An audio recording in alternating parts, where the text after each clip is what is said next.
ইসলামী ছাত্র শিবির এত ব্যয়বহুল আয়োজনের টাকা কোথা থেকে পায়? মানুষ কেন শিবির থেকে দূরে থাকতে বলে? টাকা আমরা আমাদের পকেটের টাকা দেই, একটা অংশ, এটা we are bound to pay. মাসের 1 তারিখে একটা প্রোগ্রাম হয় আমাদের, সেটাকে আমরা সদস্য যারা আমাদের সবচেয়ে বড় দায়িত্বে যারা থাকে এদেরকে সদস্য বৈঠক বলে। ওই বৈঠক 1 তারিখে হয়, বাধ্যতামূলক সবাইকে এই বৈঠকে এসে পকেটের টাকা দিয়ে আগে বাইতুল মাল দিয়ে এরপরে বৈঠকে ঢুকতে হয়।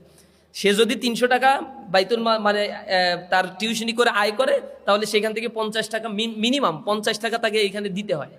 এরপরে আমাদের নিচের স্তরে আছে, সেকেন্ড ক্যাটাগরিতে আছে অ্যাসোসিয়েট বলি আমরা, সাথী লেভেলটা বলি। ওরাও এই 2 তারিখের বৈঠক হয়, 2 তারিখে বৈঠকে আসলে আগে পকেট থেকে টাকাটা দিয়ে নেয়, উইলিংলি দেয়। এটা এরকম না যে মানে না দিলে বৈঠকে ঢুকতেই পারবা না, কারো ইনকাম না থাকলে দেবে কোথা থেকে? যাদের ইনকাম আছে, আর সবারই ছাত্র শিবির যারা করে টিউশন করে ভালো ইনকাম করে। তৃতীয় ক্যাটাগরি হচ্ছে কর্মী, এখানে লক্ষ লক্ষ কর্মী আছে, তাদেরও বৈঠক হয় 3-4 তারিখের দিকে। ওই বৈঠকে আসলে তারাও আবার টাকা দেয় নাই অনুমতি ছাড়া, মানে যা নিচে ওইভাবে রেখে দিতে হবে। খরচ করবে হচ্ছে আমি সভাপতি, আমার অনুমতি নিয়ে। আবার আমার কাছে টাকা থাকবে না, কিন্তু আমার এখতিয়ার আছে খরচ করার। এমন একটা জটিল সিস্টেম এখানে চলে। নিজ হাতে কোনো ভাউচারও করতে পারি নাই, 1 বছরের ভিতরে নিজ হাতে কোনো ভাউচার করতে পারি নাই। ভাউচার করার জন্য আলাদা লোক বলতে হয় যে এই জায়গায় এটা খরচ। আর যার হাতে টাকা থাকে সে নিজে আবার নিজে ইচ্ছা মতো খরচ করতে পারবে না, অনুমতি ছাড়া কোনো খরচ হবে না।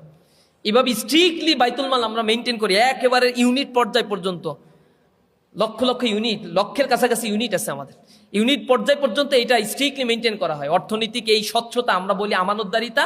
যার আমানতদারিতা নাই তার ইমান নাই। এইখান থেকে তো আমার অনেক টাকা চলে আসে, এটার জন্য আমার আর কিছু করতে হয় না। এরপরে এই 48 বছর ধরে ইসলামী ছাত্র শিবির যাদেরকে বিদায় দিছে, এই বিদায়ের সংখ্যাটা কম করে হলেও তো কোটির উপরে হবে। আরে যা আমরা হিসাব কিতাব করে বিদায় দেই যে শিবির করছে, এরকম কোটির কাছাকাছি তো হওয়ার কথা আমাদের হিসাবে। এই কোটি মানুষ যদি ইচ্ছা করে, সবাই তো প্রফেশনাল, ব্যবসা বাণিজ্য চাকরি বাকরি দেশে বিদেশে আছে। ইসলামী ছাত্র শিবির যারা করে, আল্লাহ তাদেরকে দেখছি অভাবে রাখে না। আল্লাহ ভালো রিজিকের ব্যবস্থা করে, হালাল রিজিকের ব্যবস্থা করে, এবং সবাই স্বাবলম্বী হয়। কারণ সংগঠন করার কারণে ম্যানেজমেন্ট ক্যাপাসিটি তার এই পর্যায়ে নিয়ে চলে যাওয়া হয়।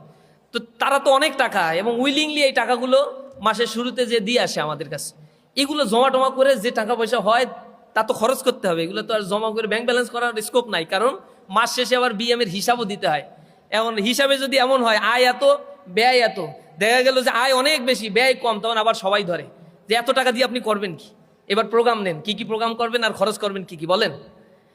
এটা হয় কম, হয় বেশি হচ্ছে যে প্রোগ্রাম করতে হবে, এখন টাকা তো নাই, চলেন কালেকশন করি, ভাইদের কাছে যাই, ফোন দেই। এভাবে করে আমাদের সংগঠনটা চলতে থাকে। এই প্রোগ্রাম করার জন্য হয়তো অনেক টাকা কোনো জায়গা থেকে পায় নাই, কিন্তু প্রোগ্রামের নিয়াত করছে। আর বিভিন্ন সাবেক ভাইরা যারা এই বিশ্ববিদ্যালয়ে পড়াশোনা করে চাকরি বাকরি করতেছে, তাদেরকে ফোন দেওয়া শুরু করছে, তারা বিকাশে টাকা পাঠায় দিছে।